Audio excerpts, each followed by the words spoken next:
What's up, everybody? It's the Alex Leak and Friends NFL podcast, back for another week. I'm your host, Alex Leak, and this is the 2019 preseason Hall of Fame game episode. We're going to talk about the Broncos Falcons Hall of Fame game that happened on Thursday night to kick off the beginning of the preseason.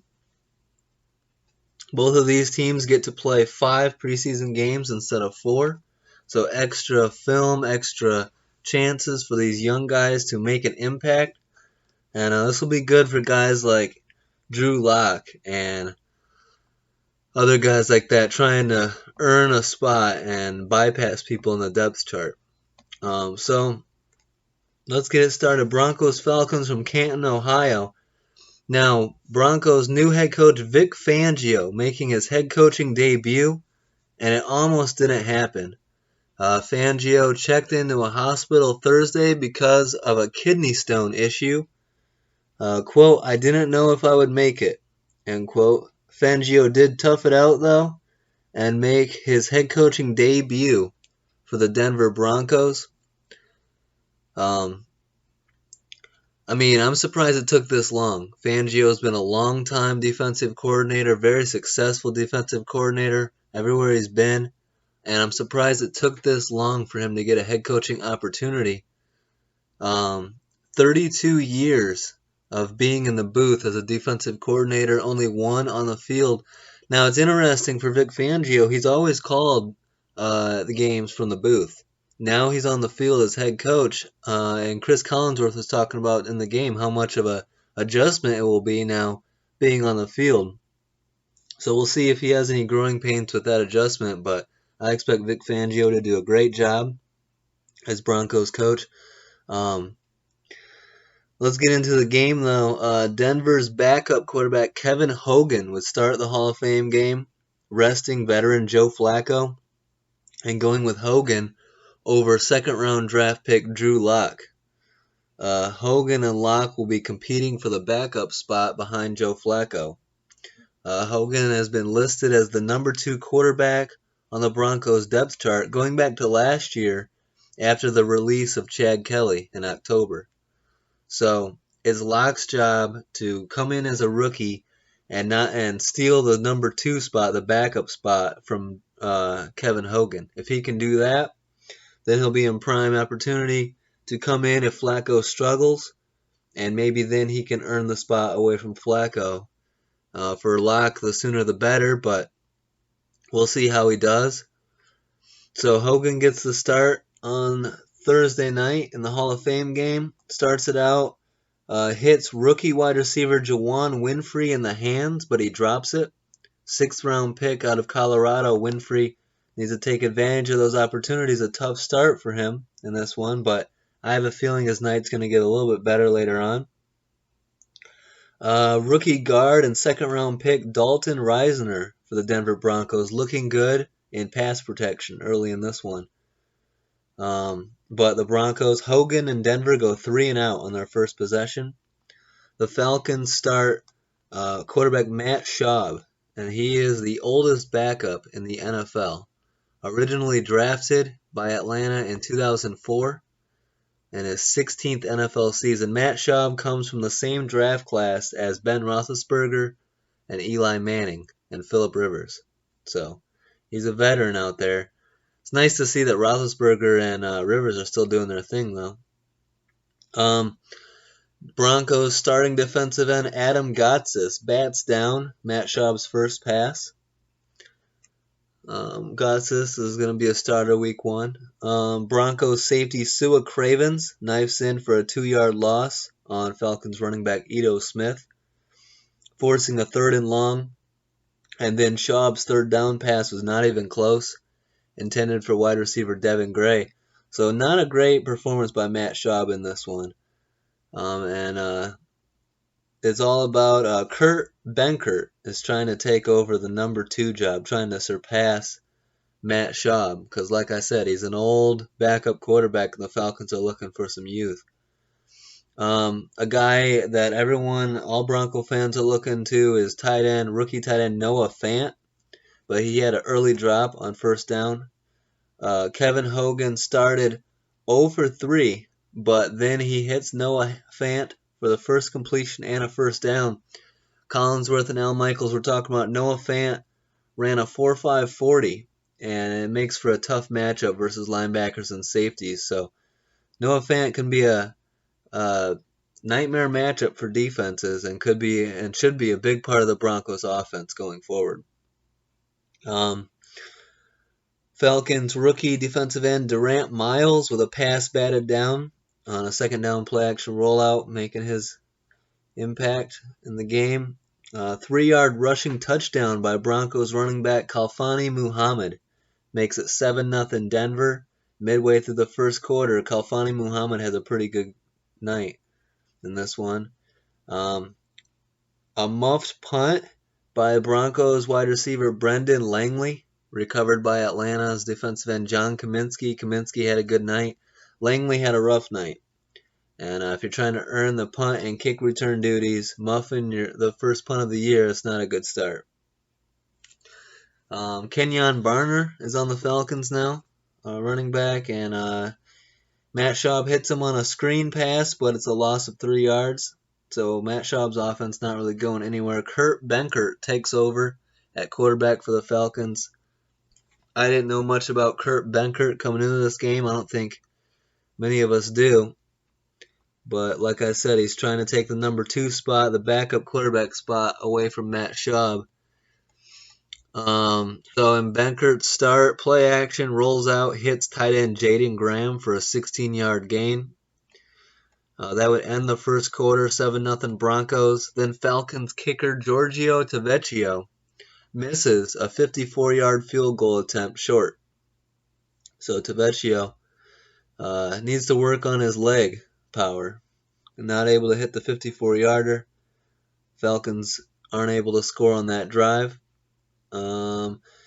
Enters Broncos rookie Drew Lock, comes into the game in the second quarter.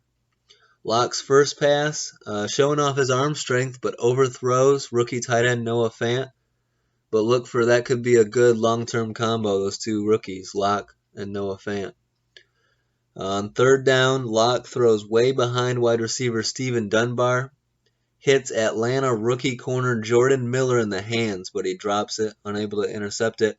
Collinsworth on the broadcast thought that maybe the ball was tipped because it was such a bad throw, or such bad placement, but it wasn't on replay. It was just not a good ball from Lock. He's got to work on his accuracy, for sure. He's got arm strength, but he's got to work on that accuracy. Drew Lock's first series with the Broncos, he goes 3 and out. Lock throws a deep ball later in the second to running back Khalfani Muhammad, but overthrows him. Needs to work on his touch. He's got the arm strength, but he's overthrowing guys right now. Had Muhammad wide open, but to his credit, he took a hit as he delivered the ball. So that'll come. He's a young guy, he's a rookie. It's his first action.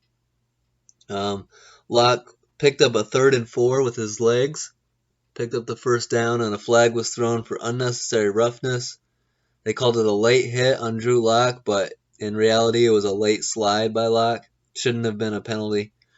They're just being precautionary in preseason. They did the same thing last year. They always do this, where it's flag city in the preseason. Week 1, that kind of evens out a little bit. Drew Lock play action, rolls out left, hits rookie wide receiver Nick Williams. 12-yard first down. Good play there. Lock sacked by Falcons defensive end Jacob Toyota Mariner. And then on the very next play, Lock sacked again by Atlanta rookie defensive end John Kaminsky. So John Kaminsky with a fumble recovery and a sack in the first half. Multiple catches by wide receiver Christian Blake for Atlanta. He was looking pretty good out there. A pass interference called on Broncos corner Lyndon Stevens versus Atlanta wide receiver Russell Gage Jr. Looked like a weak call live. I didn't think it should have been pass interference. Vic Fangio challenges the call, so it's our first look at pass interference reviews. So I was very interested to see how this went. So they said the play on the field stands. Not enough visual evidence to overturn the call. You do see the corner Stevens grab the jersey of the wide receiver. In my opinion, it's not enough to warrant a pass interference. But on these calls, the NFL is more often than not going to stick with the call on the field. So we'll see how it goes forward. And they even said, Collinsworth said in pre-game, talking with some of the referees, they said, this rule, this pass interference replay rule, is a 1 year. Let's see how it goes. They're skeptical about it too, so it's going to be very interesting to see how this pass interference challenge, pass interference replay rule goes throughout the year. On this call, like I said, it shouldn't have been called in the first place. If they don't throw the flag, they're not going to review it and then throw the flag. I don't believe. I think it was a pretty weak call, like I said. So just because they called it live, they stuck with it. You do see a grab of the jersey, but it's not really a pull, and he's looking back at the ball. So I thought it was pretty good defense. So we'll see how those go from now on. But that was our first look at an instant replay of pass interference. Falcons rookie wide receiver C.J. Wharton drops a pass deep down the field. Should have been an easy catch. As a rookie, you got to take advantage of all opportunities.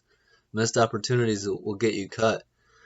Nice to see Broncos defensive end DeMarcus Walker record a sack. I remember him, former Florida State Seminole. A holding on Broncos rookie tight end Noah Fant. Brings back a big Khalfani Muhammad run. Fant had his struggles early with some drops, some penalties, but I think he's just getting comfortable. Maybe a little bit of nervousness in his first game action. Kurt Benkert executes the 2-minute offense, drives down for a touchdown, passes to running back Brian Hill to tie the game at 7 with 18 seconds left in the first half. So we go into halftime at 7-7 in the Hall of Fame game in Canton, Ohio. In the second half, Broncos linebacker Alex Johnson breaks up a touchdown pass, forces a field goal attempt, and kicker Giorgio Tavecchio for Atlanta makes this one, a 27-yarder, to give Atlanta a 10-7 late third quarter lead. Drew Lock for the Broncos hits running back David Williams in the hands, but he drops it. Falcons running back Brian Hill gets penalized for finishing a run strong. I did not like this penalty. I hate it. He puts his helmet down. So does the defender. They hit each other. Normally that's just good football, but because he lowered his helmet, they called a 15-yard penalty for unnecessary roughness. Did not like it. The referee in the booth was saying, and Collinsworth too was saying, oh, that should have been on the defense. Man, every single penalty is anti-defense. It's pro-offense. Every single one. I can't stand it. It frustrates me.